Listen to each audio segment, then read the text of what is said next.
Hello everyone, स्वागत है आप सभी का परीक्षा गुरु के यूट्यूब चैनल पर।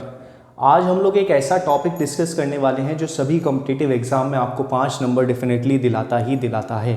बैंकिंग के कुछ एग्ज़ाम्स में ये 5 से लेकर 15 या 20 नंबर तक भी वेरी करता है कभी कभी। और टॉपिक का नाम आप सामने देख पा रहे होंगे, टॉपिक है पजल्स। बहुत ही इंपॉर्टेंट है हर कॉम्पिटिटिव एग्जाम के लिए। किसी भी कॉम्पिटिटिव एग्जाम को आप उठा लीजिए, कुछ बेसिक लेवल की पजल से हम लोग स्टार्ट करेंगे और फिर धीरे धीरे एडवांस की तरफ मूव करेंगे।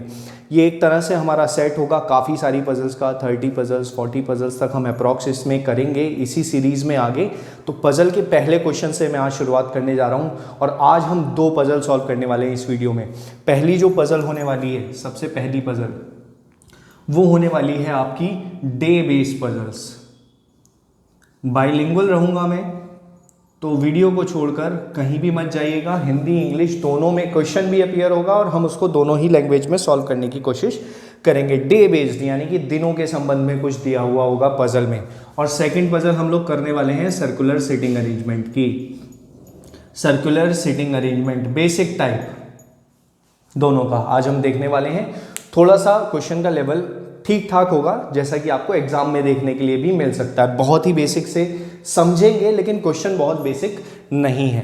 तो चलिए हम शुरू करते हैं। सबसे पहली हमारी पजल जो डे बेस्ड पजल होने वाली है, पजल इधर अपीयर करेगी और देखिएगा पहला question.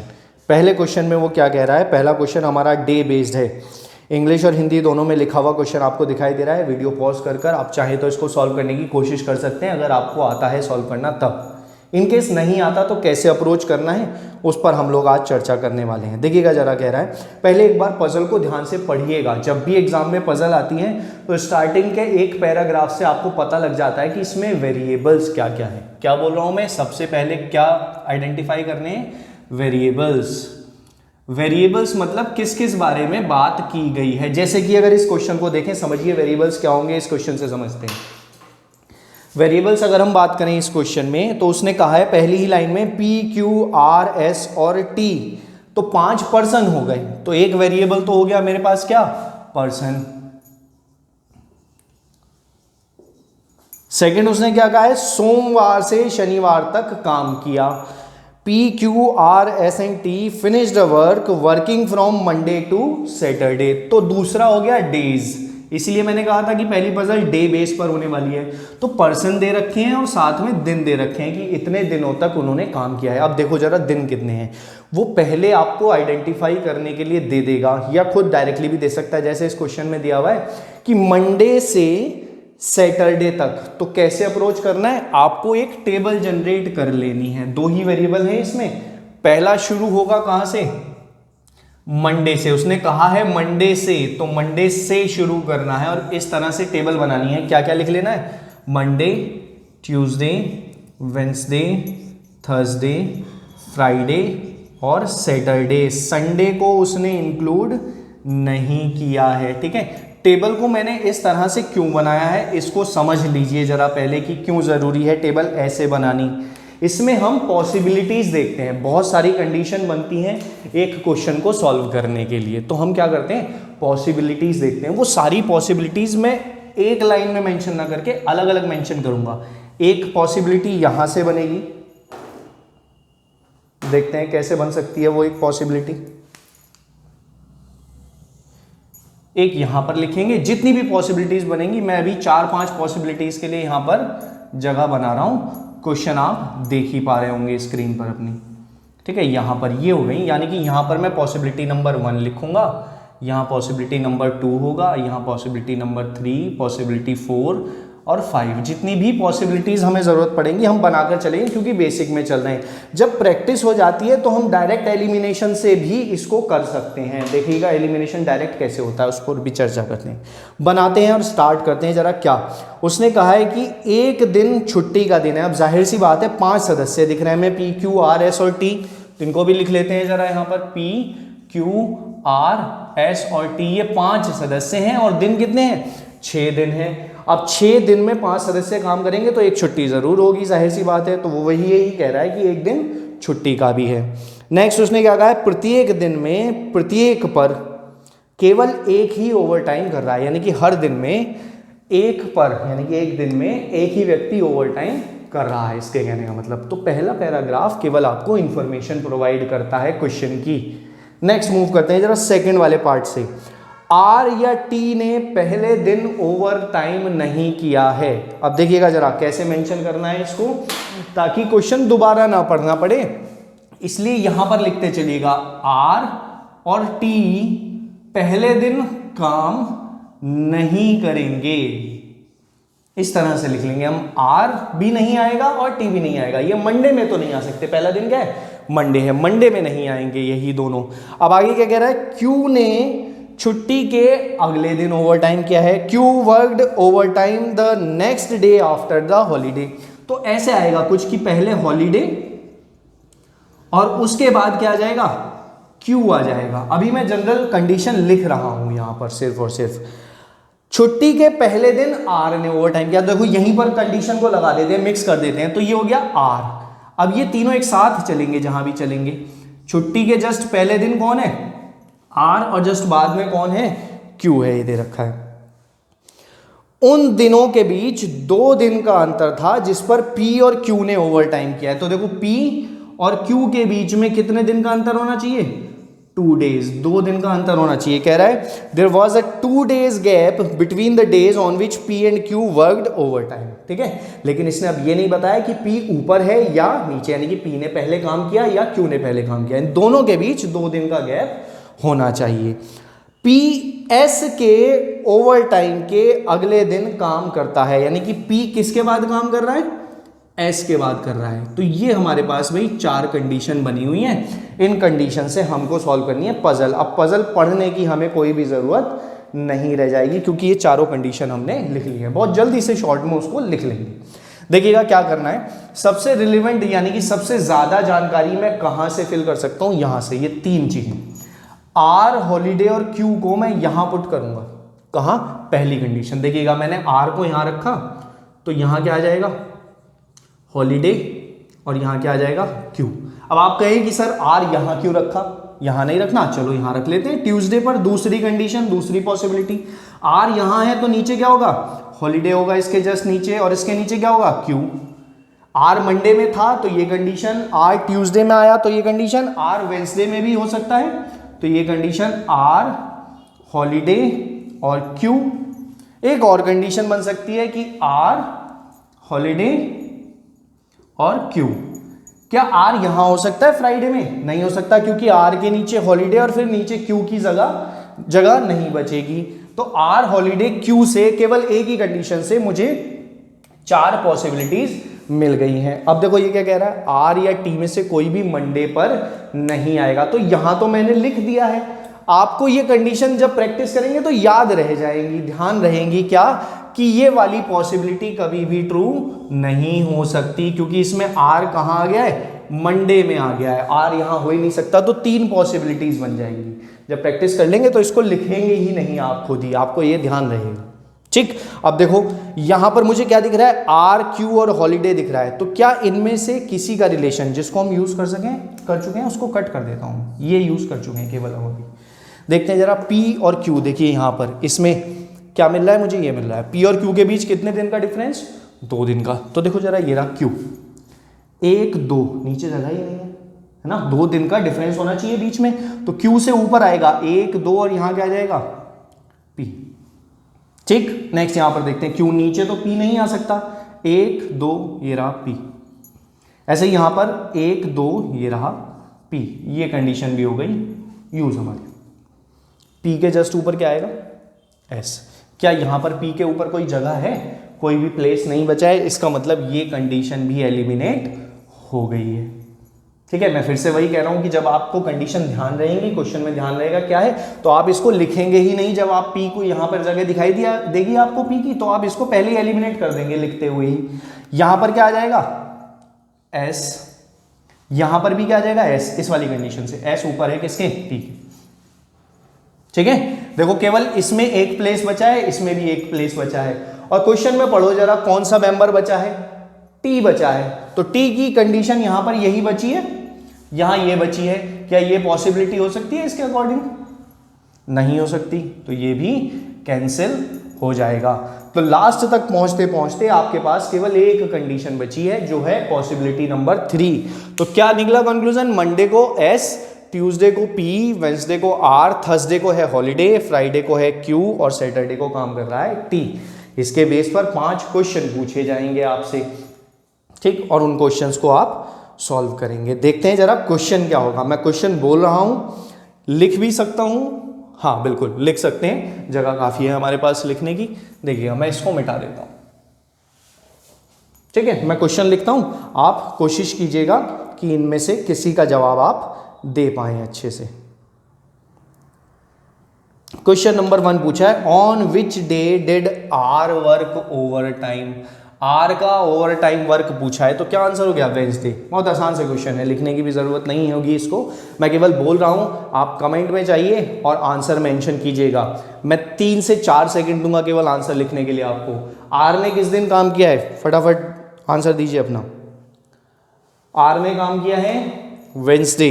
Next question number 3, how many days gap was there between the day on which P and T worked overtime।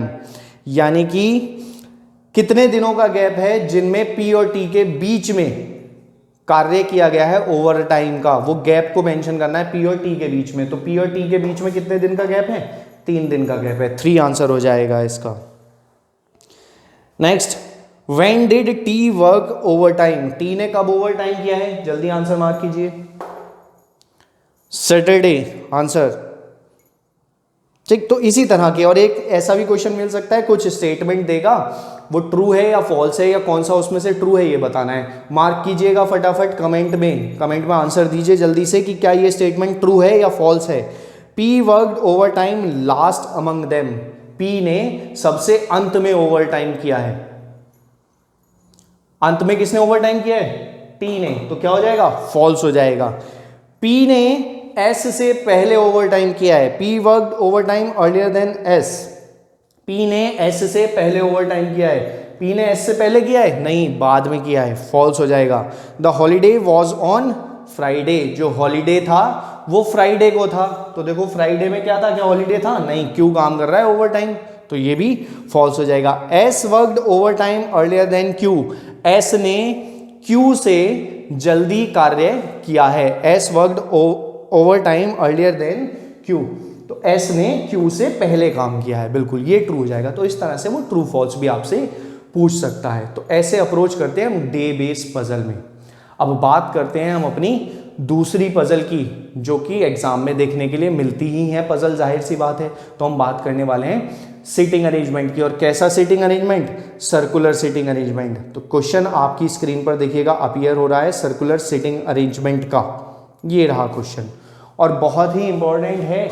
8 member वाला ही क्वेश्चन आपको देखने के लिए मिलेगा, जिसमें 8 मेंबर होंगे। वही क्वेश्चन आप देखेंगे मोस्टली एग्जाम में। अगर पजल का लेवल अच्छा खासा आता है तब 5 नंबर में आएगी। पजल ऐसा भी हो जाता है कभी कभी एसएससी जैसे एग्जाम्स में 2 या 3 नंबर की भी पजल देता है। बैंक में भी बहुत खेल खेलता है वो पजल के साथ। पजल देगा एक लंबी चौड़ी और क्वेश्चन होंगे केवल 1 या 2। इसलिए बैंकिंग एक्सपीरियंस ध्यान दीजिएगा, जब भी आप ऑनलाइन अपीयर कर रहे हैं तो पजल को एक बार पहले चेक कर लीजिएगा कि कितने क्वेश्चन हैं। तरीका क्या है कि 4 क्वेश्चन छोड़कर स्किप कर 5वां क्वेश्चन देखो। उसी पजल का है तो उस पर टाइम वेस्ट करो, वरना उसको स्किप कर सकते हैं आप। पहले प्रायोरिटी पर स्किप रखिएगा, बाद में सॉल्व कीजिए, टाइम बचता है तो पजल पर 1 या 2 क्वेश्चन भी वो बैंक में पूछ लेता है। बहरहाल हम दोनों के लिए लेकर चल रहे हैं, एसएससी भी और बैंक भी। तो देखते हैं जरा सर्कुलर सीटिंग अरेंजमेंट में कैसे हमें पहले डायग्राम बनाना है। देखिएगा, इसको समझिए। पहले आपको हर बार इस तरह से सर्कल से बनाकर अप्रोच नहीं करना है। क्या करेंगे हम? थोड़ा शॉर्ट में लिखेंगे इसको। सर्कल को ऐसे बना लेंगे भाई हम कि 8 लोग हैं, तो ये रहे वो 8 लोग। अब ये सर्कल हो, रेक्टेंगल हो, स्क्वायर हो, कुछ भी फर्क नहीं पड़ता। देखिएगा जरा मैं क्या कह रहा हूं। ये अगर सर्कल होगा तो 8 लोग यहां होंगे, 1 2 3 4 5 6 7 8। ये अगर स्क्वायर होगा तो ये कंडीशन बनेगी, 4 कॉर्नर पर और 4 सेंटर पर। रेक्टेंगल होगा तो भी यही कंडीशन बनेगी। तो 8 के केस को हम इस तरह से सॉल्व करेंगे क्रॉस बनाकर। ठीक है, तो देखते हैं, पढ़ते हैं। पहले पैराग्राफ में केवल जनरल इंफॉर्मेशन है, आपको सबसे पहले वेरिएबल्स ढूंढने हैं क्या क्या है। तो पहला वेरिएबल तो पर्सन हो गया, दिख रहा है SRNLMTOP are 8 persons sitting in a circle facing the center, यानी कि 8 लोग बैठे हैं, उनका नाम दे दिया है। आप चाहें तो लिख लें, वरना क्वेश्चन में ज़रूरत नहीं होती है। क्वेश्चन के इस पार्ट को हम दोबारा पढ़ सकते हैं। ये रहे वो 8 पर्सन सर्कल में बैठे हैं, फेसिंग इनसाइड। कैसे पता? हिंदी में तो लिखा है जिनका मुख केंद्र की ओर है, लेकिन क्या कह रहा है? 8 person sitting in a circle facing the centre, ये लिखा हुआ है। There different occupations are reporter, doctor, उनके ऑक्यूपेशन दे रखे हैं। इनको पढ़ने में बहुत ज़्यादा समय वेस्ट मत कीजिएगा, केवल इंफॉर्मेशन में ये ढूंढिएगा कि वेरिएबल क्या है, कि पर्सन है और ऑक्यूपेशन है, यानी कि उनके व्यवसाय दे रखे हैं कि वो क्या क्या कार्य करते हैं। Not necessarily in the same order, यानी कि इसी ऑर्डर में नहीं है। इसी ऑर्डर से क्या मतलब है? जैसे पहले एस लिखा है पर्सन के नाम में और सबसे पहले ऑक्यूपेशन में लिखा है डॉक्टर, तो ऐसा नहीं है कि एस डॉक्टर ही है, ऑर्डर अलग हो सकता है, तभी तो पजल है। तो देखिएगा क्या है, क्वेश्चन कहाँ से स्टार्ट है? क्वेश्चन स्टार्ट है सेकंड पैराग्राफ से। पहले हम बना लेते हैं, 8 पर्सन दिख रहे हैं, तो मुझे पता है कि ये कंडीशन बनेगी। मोस्टली क्वेश्चन 2 पॉसिबिलिटीज में सॉल्व होता है, तो मैं 2 पॉसिबिलिटीज को लेकर स्टार्टिंग से ही चल रहा हूं। हो सकता है ना जरूरत पड़े दूसरी पॉसिबिलिटी की भी, एक में ही काम हो जाए। कनेक्ट करना होगा स्टेटमेंट्स को, ये ध्यान रखिएगा। देखते हैं कैसे सॉल्व करना है, मैं बताता हूं कैसे कनेक्ट करना है। M is third to the left of O. देखिएगा, इस तरह की पजल में हम तब तक पजल में कोई भी प्लेसमेंट स्टार्ट नहीं करेंगे जब तक एक पर्सन की पोजीशन का पता ना चल जाए। जैसे उसने कहा है कि एम जो है वो ओ के लेफ्ट में तीसरे नंबर पर है, तो ओ को बना लेते हैं पहले। आप कहीं पर भी बना लीजिए ओ को। अब देखिएगा जरा, जब सबका फेस अंदर की तरफ है, इनसाइड है ये फेस, तो ये कॉन्सेप्ट भाई देखिए अब आपको समझना पड़ेगा, क्योंकि बहुत डिटेल में नहीं जा रहे हम।